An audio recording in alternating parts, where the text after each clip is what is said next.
Thank you.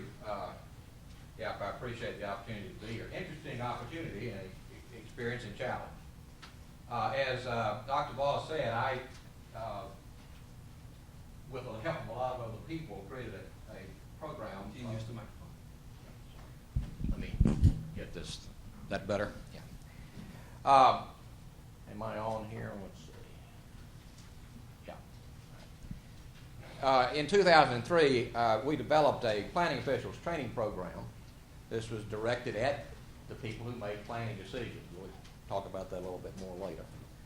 We put that course on about 40 times over the last 7 or 8 years, and we've reached about 2% of the planning officials in the state of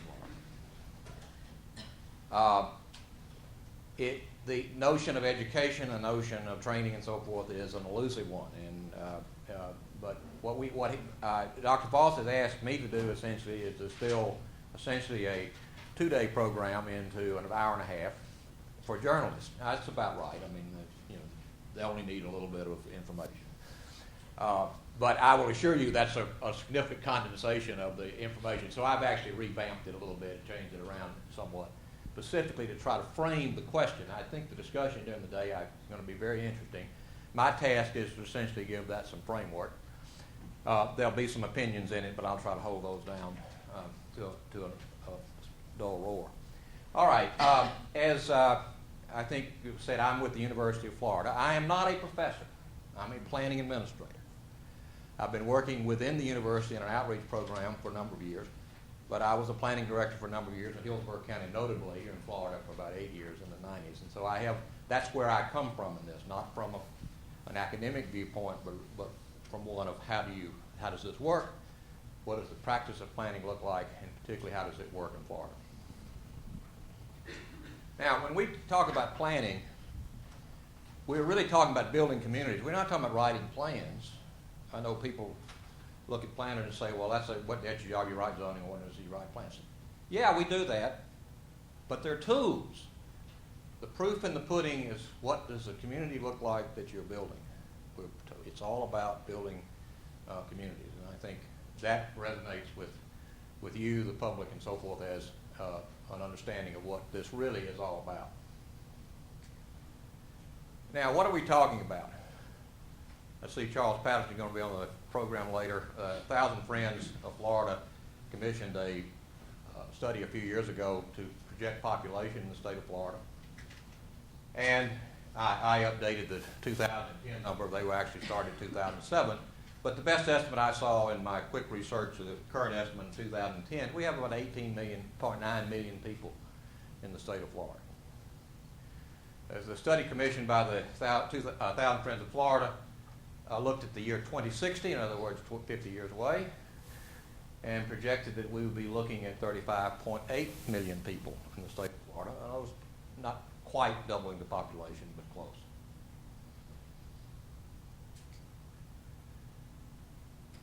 $91 million. Anybody hazard a guess as to what that is? What does that number mean?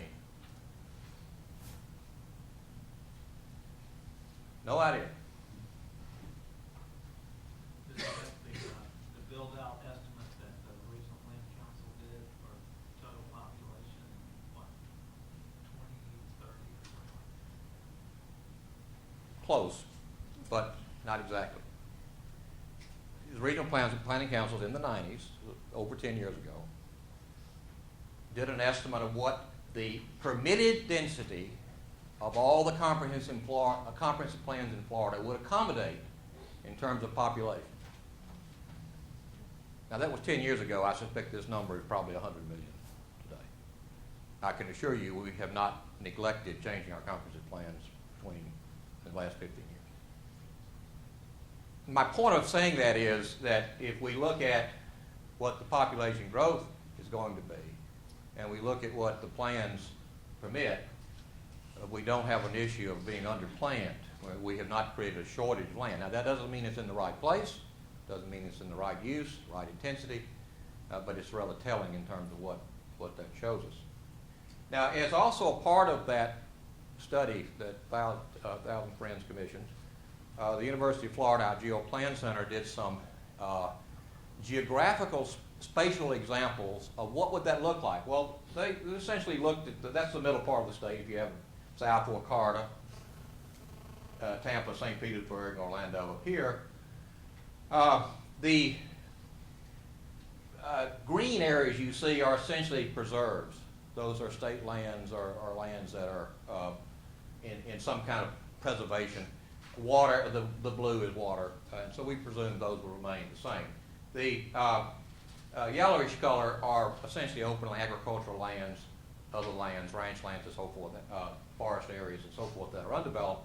And then the red are areas which are developed. This is the current, or 2007 picture. Now the folks over in the Orlando area, or that region, created an organization called myregion.org. If any of you are interested in looking at that, you might find it fascinating. And I'm simply using that by way of example. This is, as Orlando, here's the Space Center, here's Lakeland over here. This includes Polk, Osceola, Brevard, Orange County, Seminole County, Volusia County, and Lake County. I believe there are 6 counties.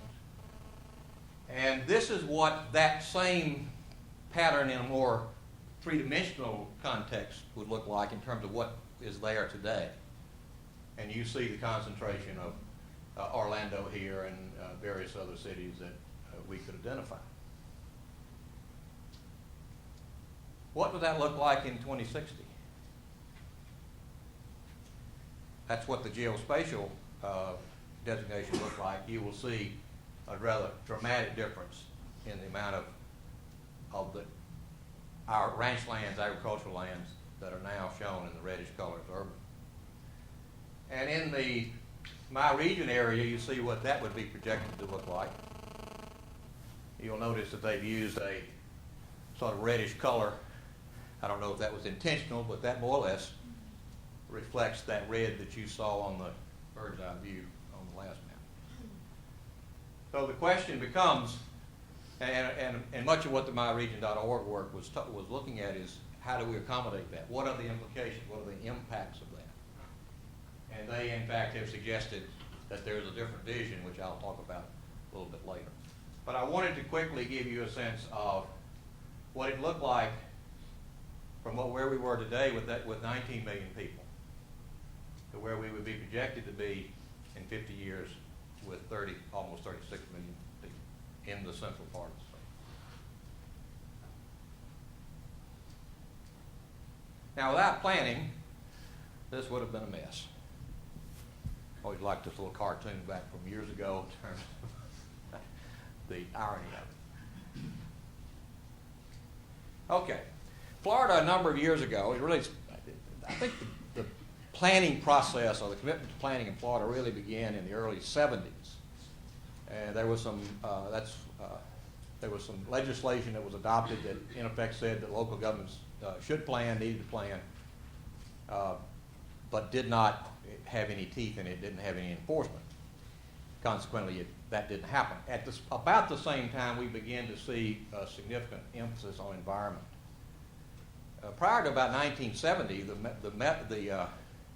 mission of the water management districts, for example, was to drain the swamp, both for development and for agriculture. Today, their missions are much different. Florida has a much different perspective of environment than we did in the early 70s when we really began where planning began to be much more on the forefront. But those early efforts in the 1970s didn't really take in terms of local comprehensive planning. Now that didn't mean that you didn't have a lot of local governments that were engaged in planning activities. Zoning has been one of those things been around for a number of years in most communities. I think the only city in the United States that doesn't have it famously is Houston. But zoning is a mainstay in virtually every community in the United States. Why? Because the communities understand that land use and its relationships are important, so they have planning activities.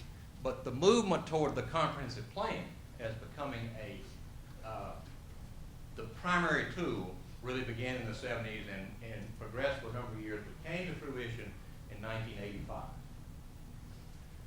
In that point in time, the state of Florida said, thou shalt plan, the mandate for planning. It made in effect said every local government, every county, and all now 410 municipalities, if I counted correctly, must have a comprehensive plan, and it must meet the requirements that are specified by various state laws, particularly Chapter 163.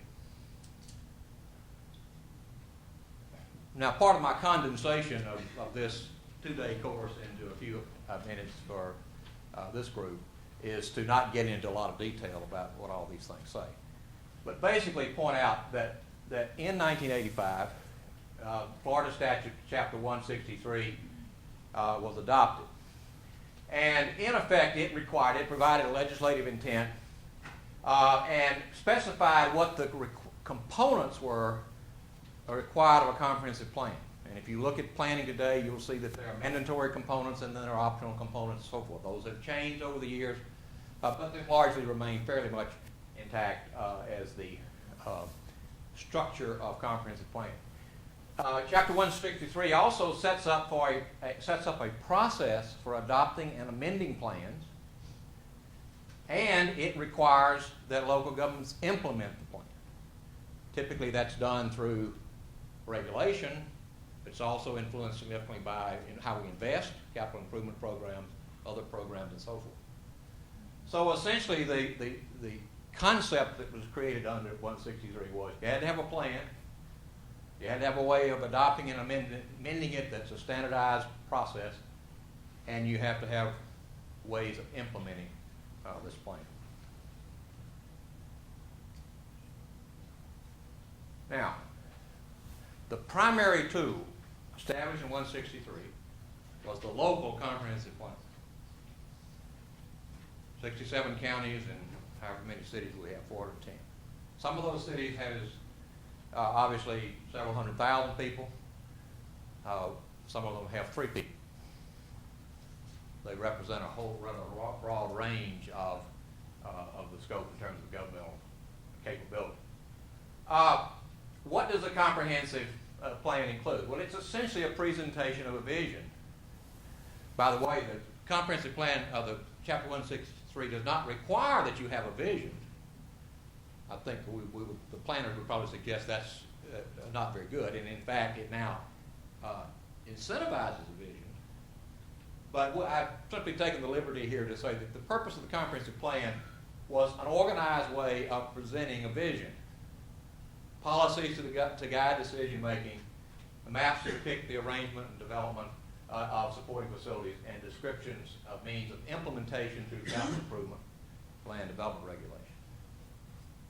The primacy of the comprehensive plan, though, is absolutely essential to an understanding of Florida's growth management process.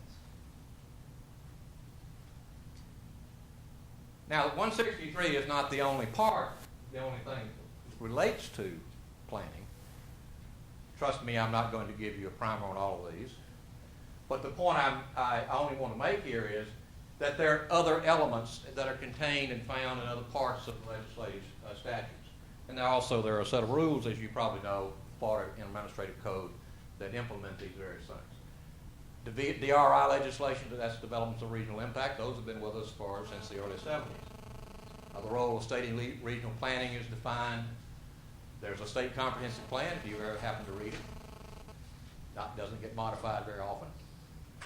There's a transportation plan, a regional water supply plan, and very importantly in the last several years, changes in the educational planning, particularly related to concurrency.